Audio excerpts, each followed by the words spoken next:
Infant caregivers, they're a lot calmer. They can do things with repetition in a way that every time they do it, it's like they have the excitement of the first time. You know, every time they peel an orange and offer an orange slice to a baby, that this is, for that baby, it's going to be the first time every time he sees it. And so for that infant caregiver, she's got to have that exuberance as well. Well, I think the real key to quality infant care is that the person providing it really gets it, you know, really understands what's going on in these very early years and understands that it's about that baby, it's about that infant, it's about that toddler. And yes, you have to have the supporting environment and materials and so forth, but it's about that child and the relationship you build with that child. And the child brings his own thing into the picture. You know, I was telling my husband, it's like the child comes with a little backpack, you know, and in that backpack is his history, because even a newborn has a history, and we have to know who that child is.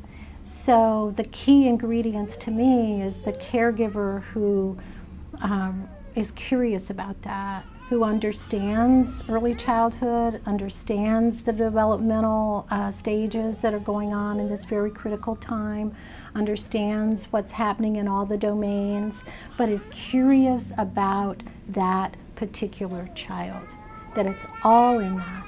It's all in that relationship that you build with that child. Another really important piece is to recognize how important it is that they be fully present, which means you can't bring anything from home to your workplace and you can't be thinking about the next thing you have to do. You have to be fully present with each child each moment. Children are born as fledglings. If we weren't born as fledglings, we'd be born in litters like cats and dogs, but we're not. We're born because we need, we're born as 1, 2, or 3 maybe, because we need one-on-one interaction, and especially in the first 3 years of life. It's necessary for our language development, our social development, our development of empathy. All those things are going to be wired in the first 3 years of life. So that teacher's got to be fully present every minute and truly with those children, which gets a little difficult to do with some of the ratios that we have in our infant toddler classrooms. It's also really important to have the experience, because especially with infants, again, where the relationship is important and connecting to the attachment and the bonding, you can't get that from reading a book. The book explains what it looks like, the book explains why it's really important, but you don't get the touchy-feely part of it, what it really means to be able to relax while you're holding an infant. Infants sense so much from the people around them, just the tenseness of a person's body, in their voice and all of those things, that will tense up the infant. And so really knowing how to calm and relax your body through that experience of seeing how it affects a baby and being able to do that is really important and valuable to provide that care. So I think it's a mix of both, and I think it's hard to ignore the research that says education creates higher quality care. We know that, and we see that, and the research that's coming out more really indicates the links to that. It's not necessarily the information that you get that makes the difference, it's all the underlying pieces of the puzzle that create enriched opportunities for children when you have higher education. However, there's also so many people that just naturally care for children and get what they need and know what they need. It's a shame to take that away because they also don't have the means or interest in getting the education. So I think you want to be able to balance the importance of both and really look at just what the provider's offering.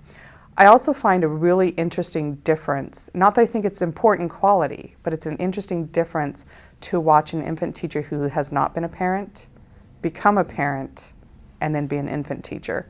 There's a whole new level of understanding and appreciation for both the experience of the parent of the infant and the infant themselves, and it really changes the dynamic of that caregiving. Again, I wouldn't say it's a requirement, but it's an interesting qualification and piece of the puzzle that comes in when you see that.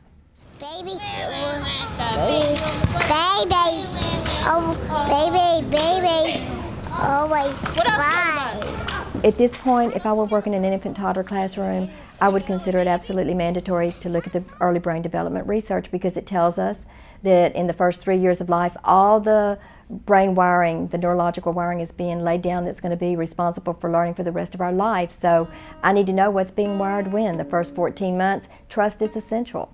So if I know trust is the number one thing that's wiring in that emotional development area or emotional intelligence area, then that means that baby's got to know that if it cries, I'm there. I don't have to go there all the way over there, but I have to say, I hear you, I'm coming. As soon as I change this diaper, I'll be there. So I think if you're trained and you know those few little things, just a framework, that it helps you know what your job's really all about.